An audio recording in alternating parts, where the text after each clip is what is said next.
name is Craig Stephen Titus. I'm a professor at Divine Mercy University.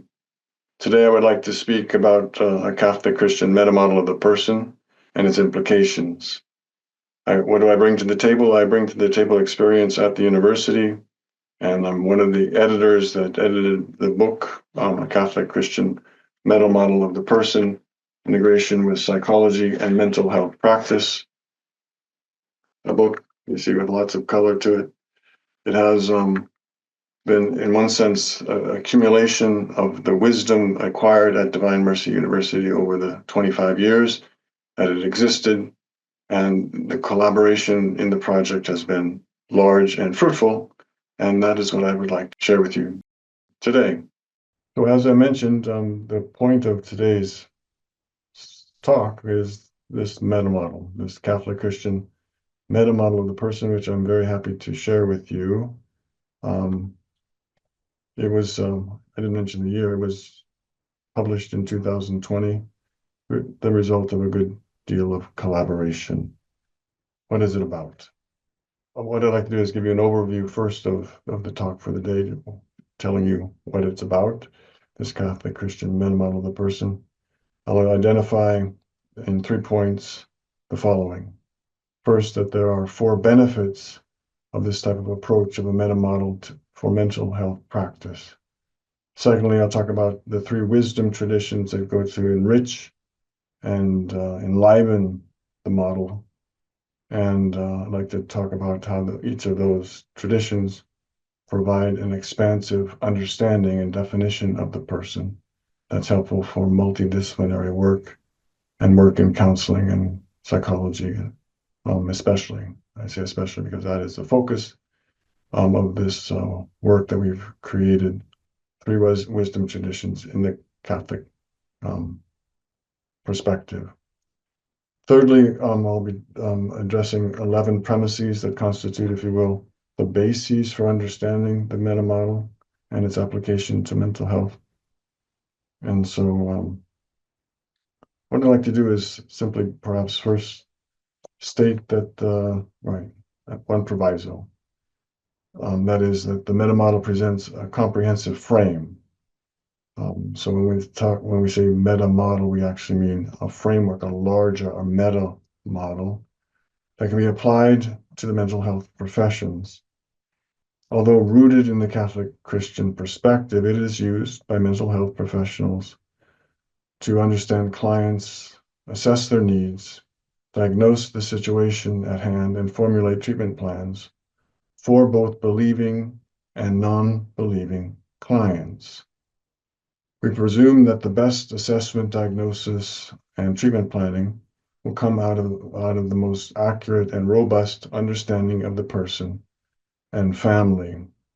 This task of expansiveness and accuracy drives the work of formulating the philosophical, theological, and psychological or mental health dimensions of the premises of the Catholic Christian meta-model of the person.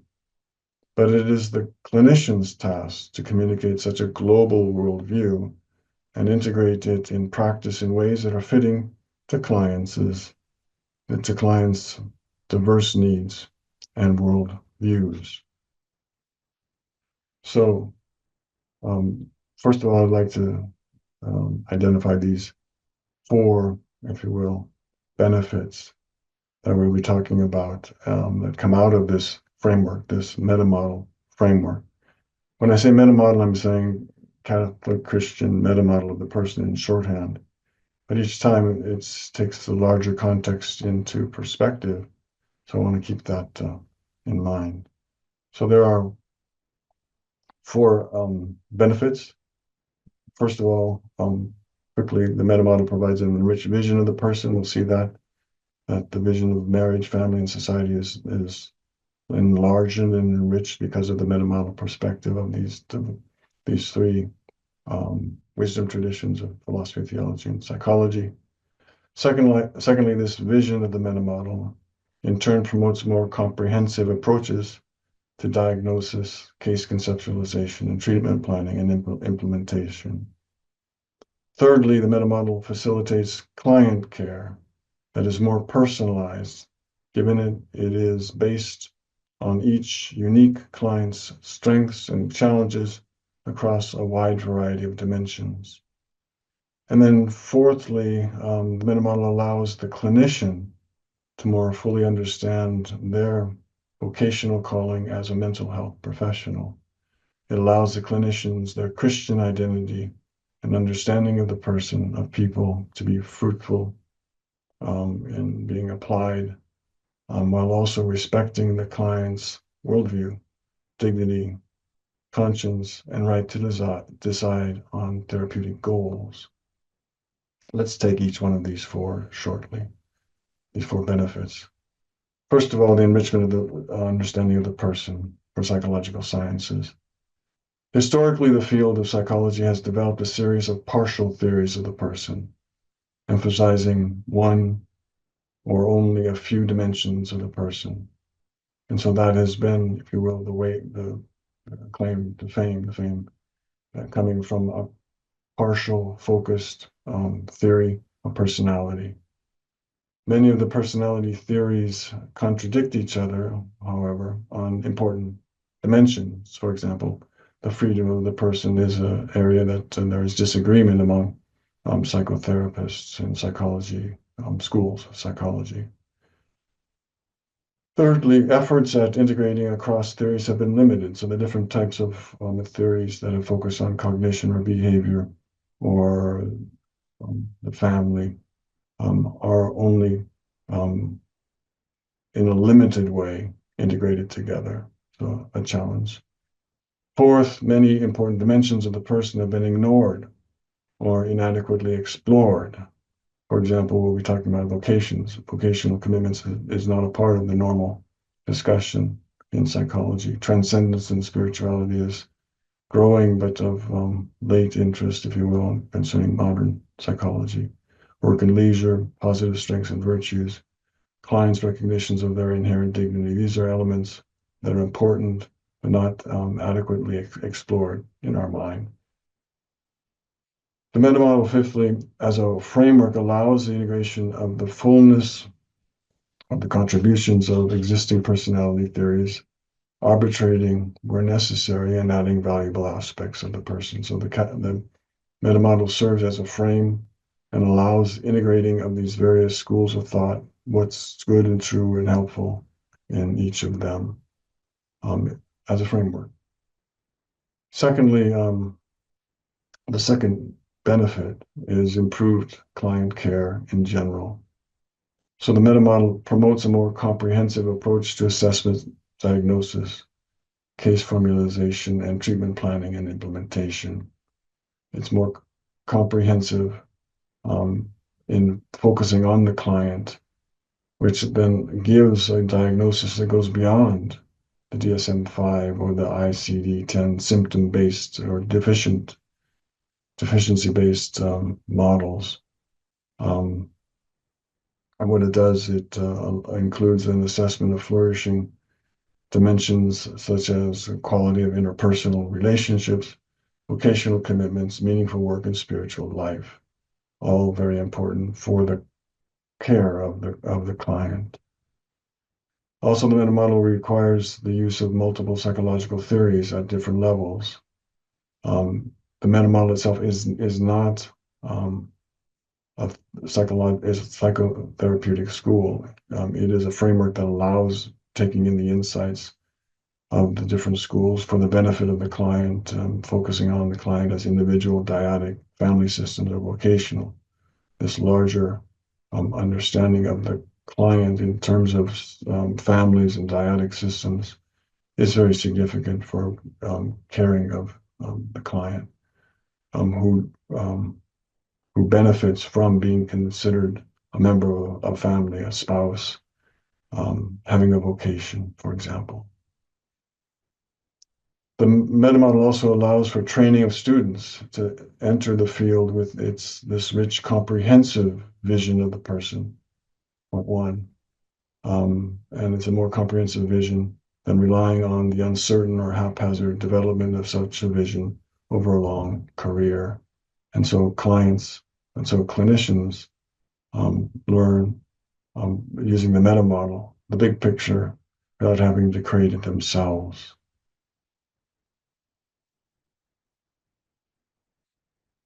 The third benefit is that the meta model provides better care for each unique client. So it facilitates client care itself, that is more personalized, given it is based on each unique client's strengths and challenges across a wide variety of dimensions. The clear emphasis on the dignity and uniqueness of each client protects against just treating a problem or promotes the fuller goal of caring for this particular person in front of you. The meta model advocates for obtaining the big picture view of the client and protects against the danger of becoming overly specialized too quickly. There's a need to gather enough information at a larger level before deciding to work at the individual dyadic or systems level. This gives better care for each unique client. And fourthly, the meta model helps in contextualizing treatment goals and treatment with the client's own vocational callings, especially vocational commitments, for example.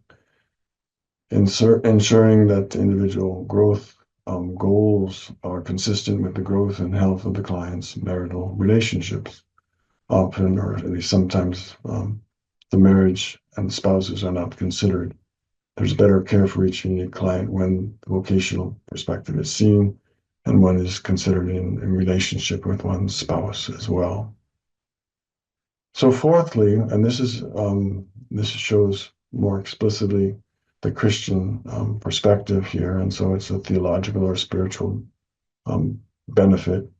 The meta model enhances the clinician's understanding of their identity as a Christian mental health professional.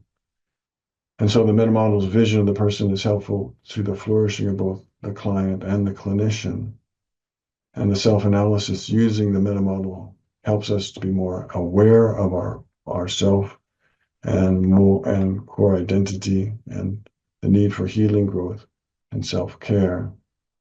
Such self-application is necessary for us to become reliable guides to a client embarking on a similar journey of faith, of spiritual growth. The meta model emphasizes that the choice to enter the mental health field is a response to a vocational calling, not just the choice of an occupation. Believe that caring for others is a part of one's vocation, God-given, grace-driven, and it's in that perspective that the Christian mental health professional can understand their work to be a calling, a vocational calling.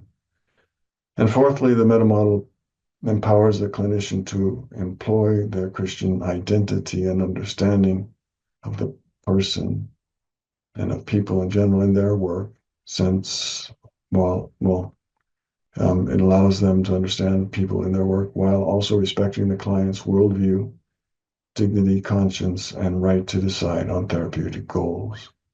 So the benefits are numerous, and they go from the understanding the person to the different aspects of client care and to the benefit of being able to, if you will, recognize one's vocation, the Christian vocation, as a part of professional work. So the second point, the Catholic Christian meta model of the person integrates three wisdom traditions. This is the source, if you will, of the wisdom of the meta, the large picture that the meta model has taken wholeheartedly to the identity of being multidisciplinary, founded in works of wisdom, the works of wisdom that are found in psychology, the works of wisdom that are found in philosophy, and the works of wisdom that you find in theology. These three wisdom traditions focused on in the meta model are sources of richness, and each one of them within the meta model's perspective has been, if you will, developed in an integrated way to produce a specific definition of the person for each wisdom tradition, from each wisdom tradition, and if you will, being offered for the mental health professional's own understanding and application in an integrated way. The meta model presents a hierarchical integration of these three wisdom traditions that has implications for reason, faith-based approaches, ethics, and the identity of the clinician. And we're going to see that in a moment, how the different definitions from these three sources of wisdom allow us to see a bigger picture, something deeper, something very rich. And it is the meta model as a framework that works to integrate all the existing evidence-based theories and practices about the person without always taking their presuppositions. And so key within psychology is the approach that takes evidence-based practices. And so the meta model, it follows that completely. I'm recognizing that practices and therapies need a larger picture. And the meta model provides the larger picture for these particular evidence-based theories and practices that can be drawn into the work in the light of the meta model. And so the meta model integrates these three traditions and uses it, and provides the clinician to use the meta model. Let me give you the three definitions of the person coming from psychology, philosophy, and theology. You'll notice that the definition is not just one line. You'll notice that the definition of psychology is actually longer than the others. And part of that is due to the way that the definitions, all three of them, take from the sources and the methods that are due to the particular sciences that are represented. And so this is, in one sense, it's very profound. So from a psychological perspective, and here's the definition: the human person is an embodied individual who is intelligent, uses language, and exercises limited free will. The foundation, if you will. The person, continuing on, the person is fundamentally interpersonal, experiences and expresses emotions, and has sensory, perceptual, cognitive capacities to be in contact with reality. Psychology sees this big picture of the individual, of intelligence, the capacities that we have, the emotions, the way of being in contact with the world. But that's not the end of the definition. It continues further. All these characteristics are possible because of the unity of the body and unique self-consciousness, and are expressed in behavior and mental life. These are important areas where psychology understands the person in a very profound way. Continuing on the definition. Furthermore, the person is called by human nature to flourishing through virtuous behavior and transcendent growth, through interpersonal commitments to family, friends, and others, and through work, service, and meaningful leisure. We see a very large understanding of the human person and vocations, family, friends, and others. The definition continues: from their origins, natural and transcendent, all persons have intrinsic goodness, dignity, and worth. This can be affirmed also from the psychological perspective. And lastly, in the course of life, though suffering from many natural, personal, social disorders and conditions, persons hope for healing, meaning, and flourishing. End of quote. This is a definition of the person from the meta model perspective. It is much more expansive and inclusive than other psychology definitions of the person, psychology-based definitions. From the Catholic Christian meta model, the person, there's a way to complement this and even more, if you will, enrich our vision of the person. And we see that psychology brings us a rich understanding of the person. Philosophy brings us a structured one that is in line with, but goes beyond in a philosophical way. Here's the definition from the meta model perspective from a philosophical foundation. From a philosophical perspective, I should say, quote, from a philosophical perspective.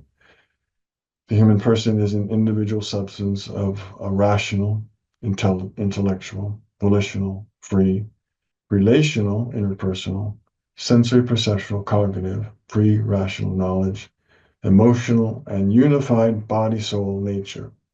That's right, it was one sentence, or even um, not quite, since it's a semicolon. It continues. So, from this philosophical perspective, the person is called to flourishing, moral responsibility, and virtue through his or her vowed or non-vowed vocational state, as well as through life work, service, and meaningful leisure. The classic definition of the person is simply that of Boethius that continues today to be popular, is that the person is an individual substance of a rational nature. That is a part of the definition that we've seen in the minimal philosophical perspective, but only a part. It's much more expansive and explicit. What you're waiting for, perhaps the theological dimension, the theological definition of the person reads as follows and complements the other two in various ways, as you will see. Quote, from a theological perspective, scripture, tradition, and magisterium, the human person is created in the image of God and made by and for divine and human love. And although suffering the effects of original personal and social sin, is invited to divine redemption in Christ Jesus, sanctification through the Holy Spirit, and beatitude with God the Father. End of quote. Three definitions, three levels of analysis of the person, three ways also that we can enter into the wisdom traditions to bring out a wealth of understanding of the person. What does that look like? Well, one example of what that looks like is taking a meta-model perspective, the perspective of the three wisdom traditions, plus this openness to truth and wisdom, globally speaking, and taking it to see how the different definitions, in one sense, get completed even further, because the disciplines of the sciences can actually do go further too.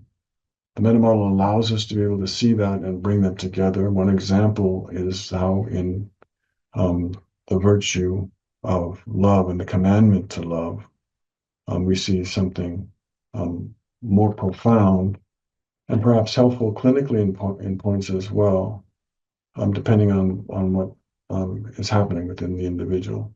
But so in the perspective of these integrated layers of the disciplines, I'd like to show you how theology, philosophy, psychology at different levels add something more when seen one next to the other. First of all, for example, in theology, if we understand that the call to love God and love others as self is a theological standard and foundational point. From a philosophical perspective, most ethical traditions have something that's parallel in part and philosophically sound. That is, do unto others as you would have them do unto you. This philosophical explanation or expression of love in duty is very significant. Tells us something about also what's happening within the person who we can talk about at this level, even if they don't, for example, understand the love of God mentioned in the first level. But going down to the third laminate or level, we can see how love involves attachment. From a psychology theory, Bowlby helps us to understand what that means. But psychology also focuses on behavior. So love as observed attachment. Ainsworth in her work expounds on this level of laminate. Attachment as the right hemisphere brain pattern is the input that's neuroscience with its researchers do bring, like Shore and Siegel.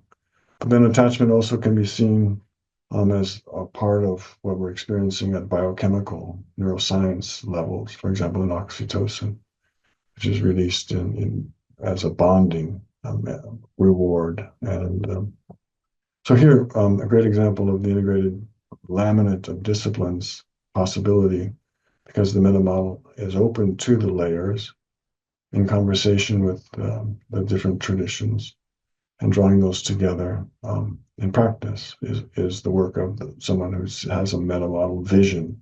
This is, in one sense, these are lenses to help you see, in this case, love at different levels. And it's your job then also to see if this is working, how it can be called upon in the life of the client.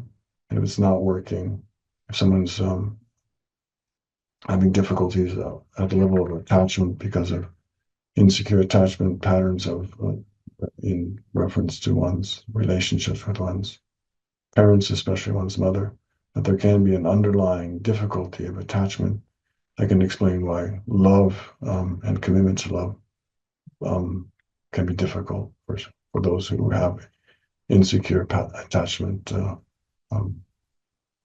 experiences. So now what I'd like to do is to talk about the various premises that make up the Catholic Christian meta model of the person. As I mentioned earlier, there is the meta model as a framework that is fed by three wisdom traditions: philosophy, theology, psychology, and it's within the definitions from those three traditions that we have a fuller understanding of the person. And then I would like to go into the premises, what we call the premises of the person, the meta model premises, identifying them philosophically and theologically, and at the same time seeing their psychological parallels. And it's in this perspective that I'd like to talk about 8 of them. First of all, in the philosophical, psychological philosophy, if you will, premise of the person. I'll go through each of them and give some implications for these premises for the work of the psychological sciences and mental health practice. But the premises, I'll go through first 8 in the philosophical psychology or the psychological perspective. So first, we'll talk about personal unity, and then the significance of vocations, virtues, relationality, sensory, perceptual, cognitions, emotions, being rational, volitional, and free. First of all, a person is a personal unity, a wholeness. And there is the premise or dimension of the meta model that the person is a unity that is very significant. Why? Well, each person, both males and females, have individual identity, personal dignity, moral value, and spiritual goodness. Men and women, moreover, have equal worth, different gifts, and complementary missions to the family and society, and these are rooted in the person. And since the person is a body, soul unity, since we are body, soul unities, what affects the body affects the soul, and what affects the soul affects the body. This matter form, this way of understanding the nature of the person as a body, soul unity is very significant. But what are the implications of acknowledging the importance of personal unity in the mental health professionals, we can ask? Well, the principle of personal unity identifies the personal wholeness and the diverse identity of each client.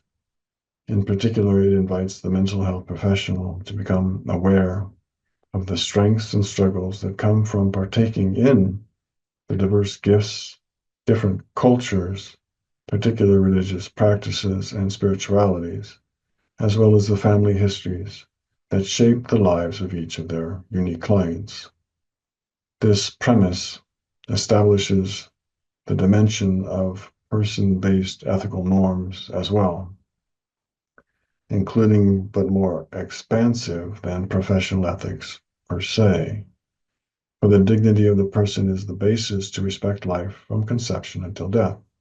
It is also the basis to protect both the mental health professionals and the client's own consciences and sense of responsibility. So from a philosophical and a psychological perspective, we can identify the significance of the person being a unity with dignity, and involving also the moral nature that comes out of the very person, body, soul unity, with minds that help them, that empower them to be in contact with the world. The second premise is that the person is fulfilled through responding to their own personal vocations. What does that mean? Well, there are three interrelated types of calling or vocation, each contributing to everyday or ultimate flourishing. First of all, there's the call to goodness. There's a call to moral formation and to the spiritual dimension of life, because each person is called to goodness, justice, truth, holiness, relationship, and beauty, each in a unique way. We flourish only because we affirm such personal, moral, and spiritual callings. Secondly, there are vocational states in life. Each person is called to honor their vocational relationships, be they single, married, family members, consecrated, or ordained. The second type of vocation contributes to the flourishing of families and communities and society. Vocations are that important. And so thirdly, each person is called to self-giving work, devoted service, recreative and meaningful leisure, which are also contribute to flourishing. When we see these different premises coming together, we should understand that they are all elements of the ongoing process of flourishing, rooted in our wholeness and rooted in the various ways that we have responded and will continue to respond to vocations of goodness and holiness, families, and work. And we're going to see other elements also that go in to make up this ongoing process of flourishing, which we see bits of and parts of, and vocations are a significant part. But what are the implications of acknowledging the importance of these three levels of vocation and calling in the mental health professions? Well, a vocational perspective is novel. It's novel in the mental health field, although its insights may be found in different particular and partial theories.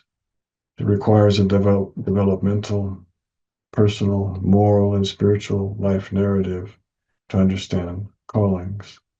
The life journey, with its purposes, meanings, and missions, starts with the gift of life, is called forward and grows in responses. This is the paradigm of the vocation, that there's a call, there is, if you will, a response, and there's a transformation that happens because of the response to the call. And this is what vocations are shaped. This is how they're shaped. And they involve, as I was saying, this personal dynamic of call, this unique response that each of us can make, and the diverse transformations, changes that happen. For example, a fuller understanding of trauma, as in post-traumatic stress disorder, and its treatment comes when put in the context of the trauma's impact on one's vocational commitments and relationships, as wife to one's husband, as mother to one's child, as colleague at work, and in one's life of prayer. There is the impact that vocations have in the clinic and a person's well-being. So thirdly, the third premise, the person is flourishing in virtue. This fourth premise is grounded in the reality of virtues and in a dynamic view of the person that requires a dynamic view of the person's strengths and weaknesses, virtues and vices, as well as moral character and spiritual maturity or lack thereof. The term virtue is often misunderstood, thought not to be meaningful in contemporary culture, with nonetheless particular virtues are not misunderstood.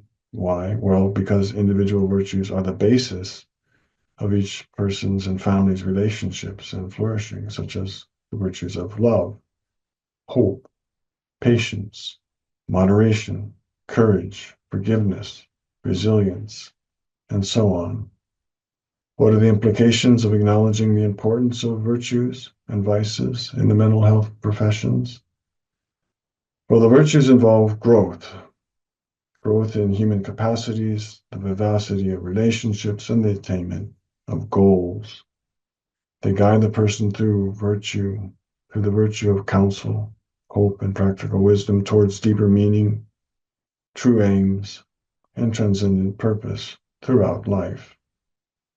Even without using the term virtue, the mental health professional offers models and practices that promote at least partial virtues, as when not overreacting to the remarks of one's husband, the virtue of self-control, when holding fast to one's commitment to family during difficult times, perseverance, when being fair to colleagues, the virtue of justice, when expressing positive recognition to a neighbor, gratitude. These are virtues, and they are what make up our very lives. Fourth premise is that the person is interpersonal relational, a tongue twister, if you will. So the person is interpersonally relational.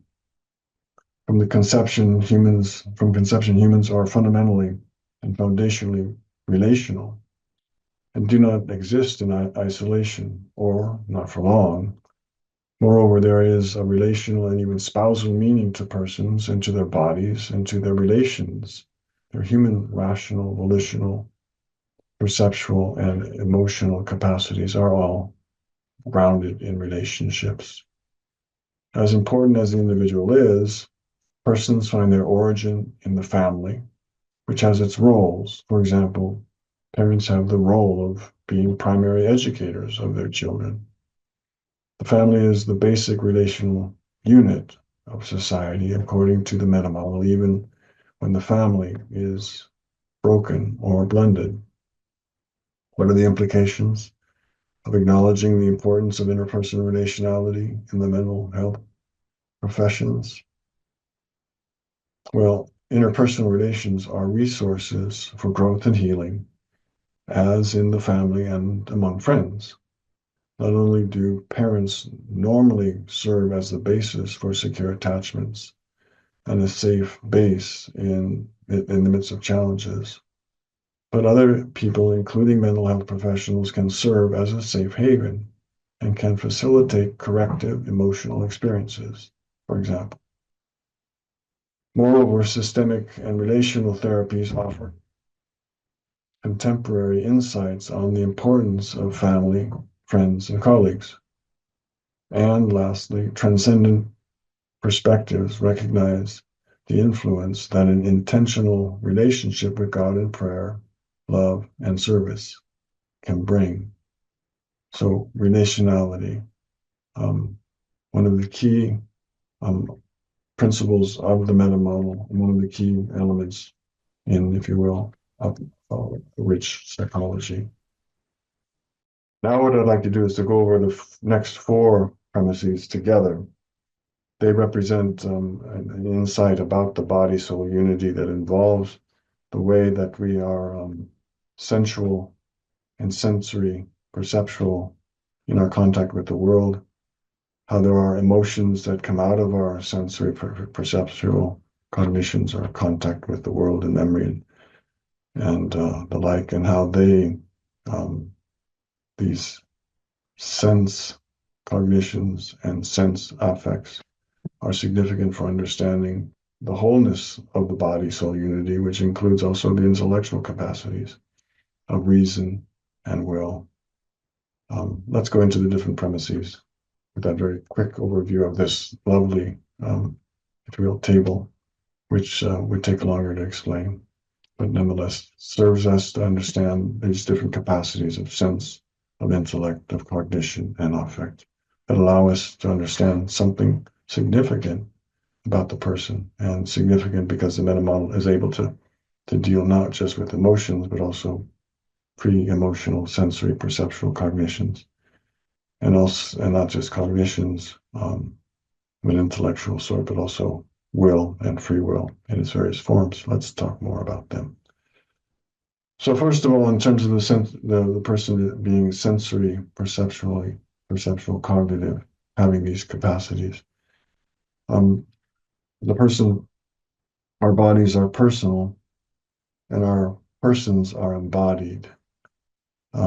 This affirmation holds for the capacities of sensation and perception that enable humans to take an interest in and interact with other people and the world. If we didn't have contacts through the senses and through perceptions, we wouldn't be able to read our parents or our children, our friends or lovers. This affirmation about the significance of the person being embodied holds for the capacities of sensation and perception that enable humans to take an interest in and interact with other people in the world. They are the basis for human receptivity, and in turn, they comprise the first instincts and inclinations, and they include memory and imagination, as well as pre-rational evaluation of what is friendly or hostile, and what is attractive or repulsive. What is the benefit of recognizing that the person has sensory, perceptual, cognitive capacities, such as imagination and evaluative cognitions? Well, people are normally in contact with the world and other persons through their experience of their senses and their perceptions. For example, excessive experience of the virtual, of the computer, of the handheld, of the IT, instead of the real nature, real face-to-face time with real people, for example, may require intentional contact with reality to overcome the lack of real sensory and perceptual experience. Correctives can be found in nature, but the virtual world brings challenges when out of balance, if you will. Likewise, when there are difficulties or obstructions in reading the world for biochemical and neurological reasons, trauma, or exaggerated contact with the virtual, well, individuals may suffer unintentional isolation and disorientation, and they may need the interventions of a mental health professional. This level of cognition, pre-rational cognition, is very significant, and also for the virtual world, and understanding why it's inadequate without a balance in life of face-to-face with a person and not the computer. So 6, the human person is emotional. The human person is emotional both in common and unique ways because of this body-soul unity. Emotional diversity is rooted in factors such as culture and personal experience, masculinity, and femininity. Although there are some emotions that are universally recognized in facial expressions, as Paul Eichmann found in his studies, which are represented here on the screen, there are differences found, for example, in the way that a person experiences and expresses emotions such as hope, complex emotions such as hope, love, courage, and patience. What are the implications of affirming that a person is emotional? Once again, in the context of mental health professionals. The helping professional will learn a great deal by recognizing how clients experience and moderate their affects, their emotions, in personal and unique ways.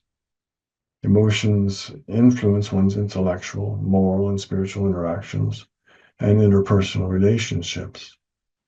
For example, Anxiety can affect the way that the client interacts with his spouse and children. Conversely, emotions are influenced by one's reason and will, as well as one's interpersonal relationships and spiritual life. For example, the client's cognitive capacities to face dangers, for self-talk, and for self-motivations to focus on goals and to secure interpersonal attachments can serve in calming the anxiety raised in a threatening situation. So this diversity of skills that are related to emotions can help through self-talk and through contact with other people. They can come to help in measuring and managing and well balancing our emotions. They are a significant um, premise of this meta model of the person. The person is rational. So human beings have pre-rational and rational cognitions, and this capacity of knowing the world and understanding it. But knowledge is primordial. To know and to understand other people is the result of having these pre-rational and rational cognitions that put us in contact with the world around us and make us capable of appreciating wisdom and beauty.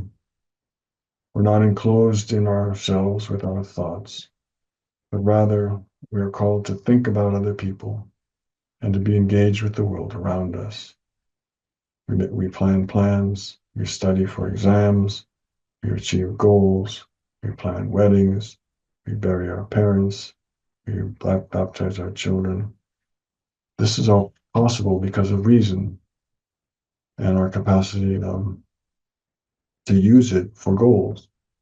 A reason can help people to understand life as it really is, which is the goal of good mental health. To understand, to, in one sense, heal for a truer knowledge of oneself and of the world. On the contrary, disordered cognitions about life may be a sign or result of poor mental health and therefore needs a cognitive approach and a holistic approach to help the person. The cognitive and neuroscience and neurosciences have become very powerful tools for understanding the person and human experience. However, these sciences need to be integrated into a larger intellectual and spiritual frame of the person, family, and community in order to be able to actually practice the virtues, such as the virtues of counsel, understanding, and wisdom.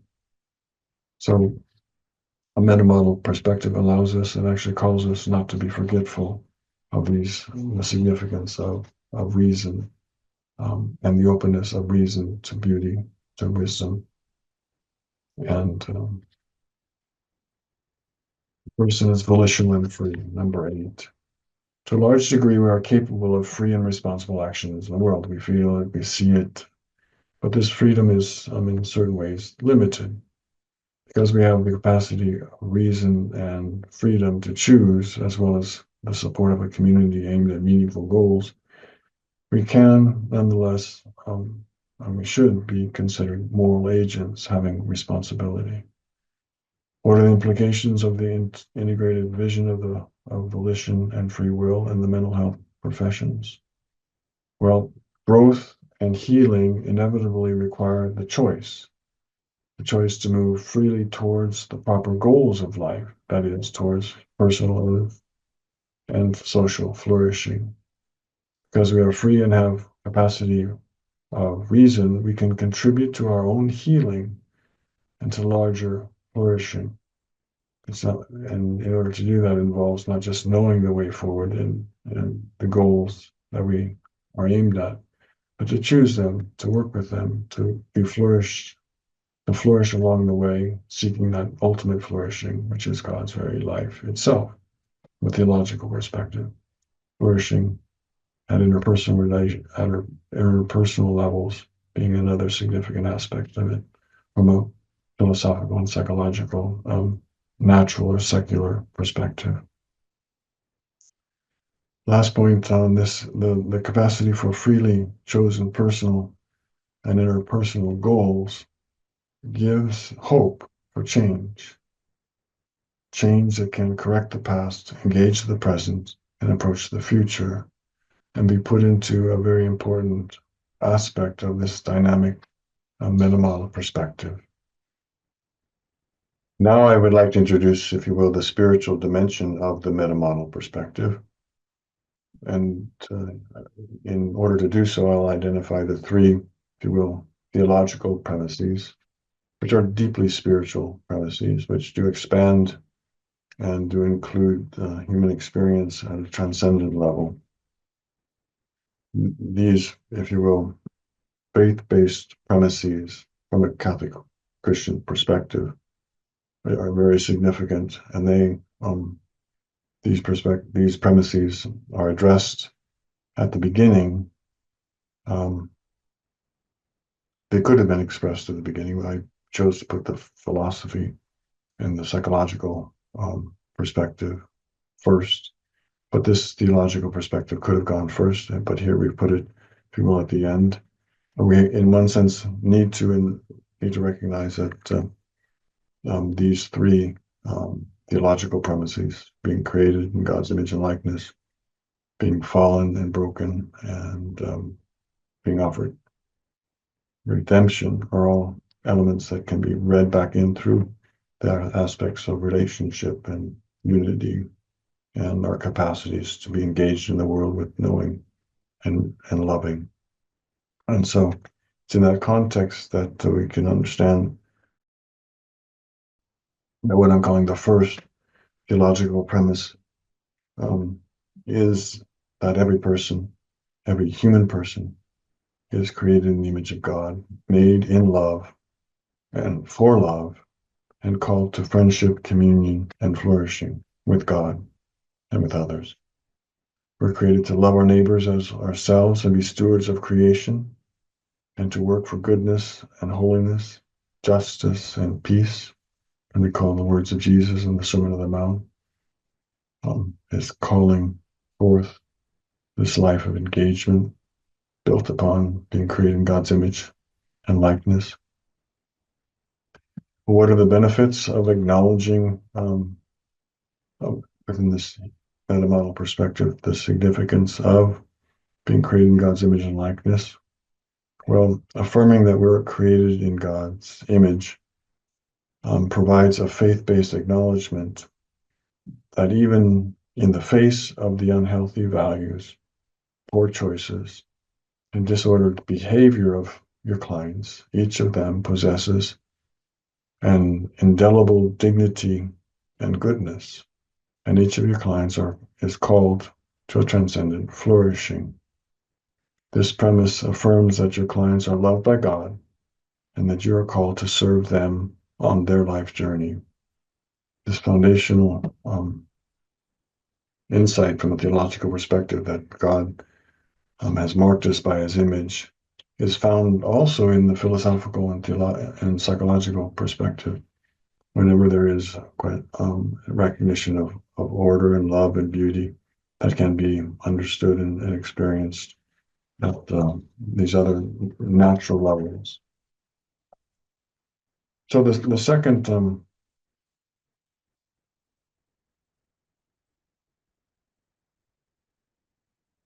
second faith-based premise is that the human race is fallen and suffers the influence of moral and spiritual brokenness. In particular, we are weakened due to a prideful alienation from God. And this brokenness is documented in the tendencies to envy, greed, self-serving biases, narcissism, wrath, and so on.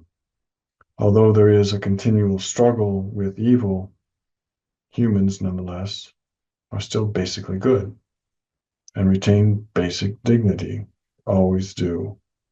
They are still made in the image of God and retain basic desires for and tendencies to self-preservation, goodness, truth, family, and beauty.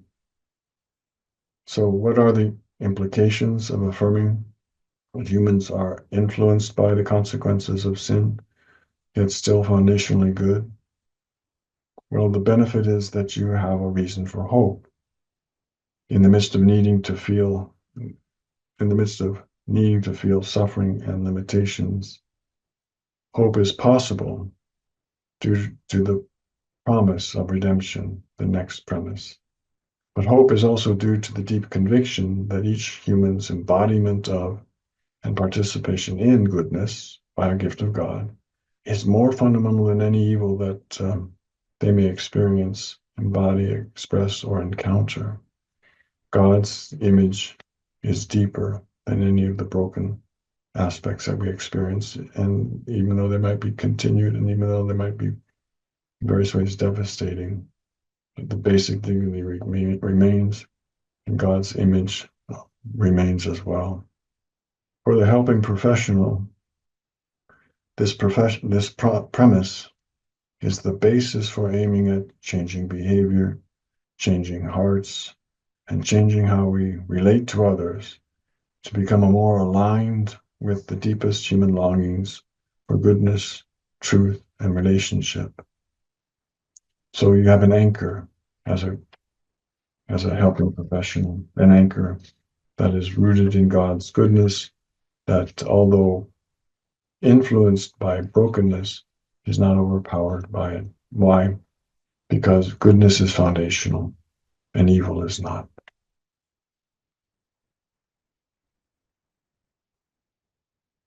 The last premise that we'll talk about concerning redemption allows us to see, if you will, everything pulled together, because this third theological premise is that the person is invited to redemption and beatitude.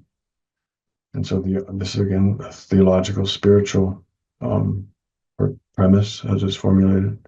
Underlying it, though, we're going to see that there's also a basic human understanding of a type of human redemption, human flourishing.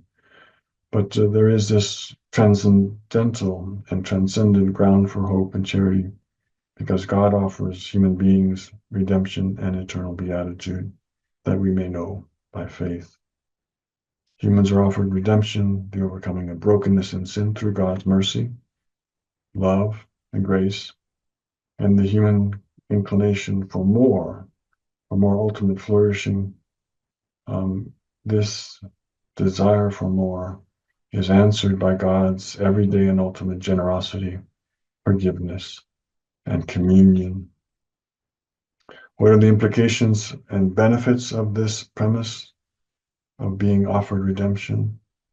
Well, the desire for ultimate wholeness, redemption, and holiness, sanctification, can be found in all people. This is a natural part of how we experience the world and a natural part of how God has made us.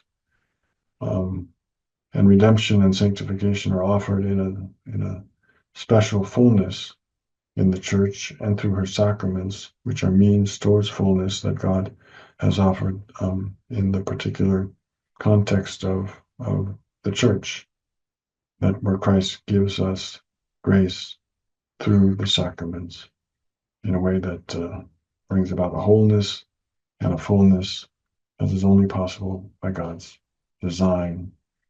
The level of redemption offers responses to mental challenges and disorders through the effect of forgiveness, commitment, responsibility, and true freedom. Although complete physical, mental, and spiritual well-being or lack of negative influences is not possible, however, inevitable suffering and sacrifice can take on new meaning even to become redemptive suffering when clients enter more fully into God's love by God's design. New meaning is also found in the therapist's care, the reawakening of vocational commitments to family and friends, and service to those in need. This is the impact of new meaning and redemptive suffering on our lives as well. For instance, it is when clients are in good need because of the loss of when as it is, for instance, it is when clients are in great need because of the loss of loved ones or the effects of depression or anxiety on the family that they especially appreciate in these contexts a full meta-model perspective that includes the significance of family and friends and God's spiritual presence. It affirms how the clinician and helping professionals can be beacons, how you're called to be beacons of faith, hope, and love.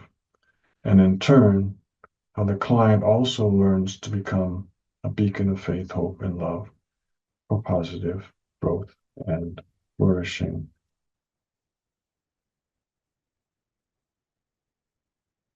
Maybe a few remarks just to pull this together a bit. It's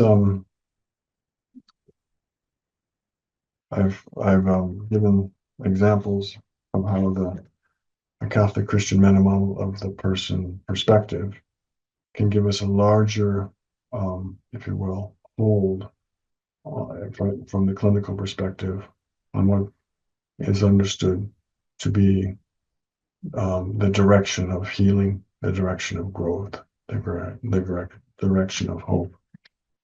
And so today I was talking from the book that I mentioned before, but the meta model is more than a book. It is a perspective, a Catholic perspective, a global perspective, a large perspective that helps us, in one sense, and provides support for understanding the conceptual basis of a Catholic Christian meta model of the person. We've given certain insights, we've given certain suggestions for applications, but it is within the present configuration focused on implications for mental health practice. And the presentation also makes explicit the theological, philosophical, and psychological presuppositions used in the meta model. This is something that psychological schools of thought and partial theories normally don't do. The meta model is explicitly philosophical, explicitly psychological, explicitly spiritual, to understand the deep ways that there can be brokenness and healing because of the meta model's fullness, because of the meta model approach and its fullness.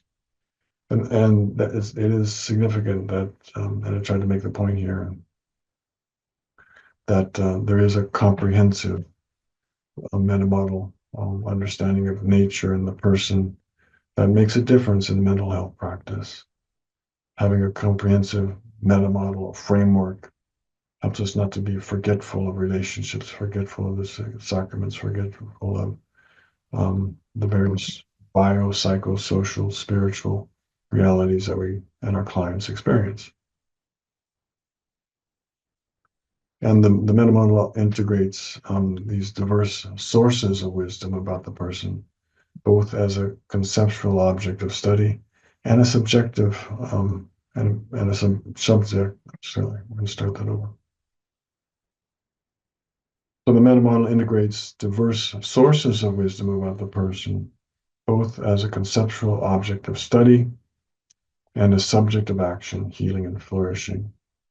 This perspective of the meta model, not just to be studying the person, but also be a means towards the healing through entering into the reality of psychotherapy, moves your interest as a clinician from the object of study, the person, to the subject of action, who is the person. But there's this conceptual and real difference when the clinician is engaged in not just understanding the client, but also helping the client to understand themselves, their healing, their flourishing. And so lastly, the meta model has been applied as a frame, the psychological sciences, counseling, and the mental health practice. The book is one step. There's further applications to be done, to be made. One of them involves applying the next volume that we are working on, which involves further implications and applications of the meta model to case case conceptualization. So it's in that context that hopefully sometime in the near future, you'll have a further volume that focuses on the case conceptualization and how it helps the clinician to understand how they are called, to help the clients understand in a different way these premises, but within the need to see the client for their core goodness and their innate dignity, and how there can be this movement forward, and how the clinical perspective involves and necessarily needs a kind of vision for the future. The meta model helps to provide a frame for that, but then also the client is greatly benefited when the clinician brings that perspective, the big picture, into the clinic in order to offer the clinician not only deeper understanding of themselves, the clinicians, but also the clients and their understanding of their self and their call to a life of healing and growth and relationship. So that's the last word for the moment. Thank you very much, and goodbye.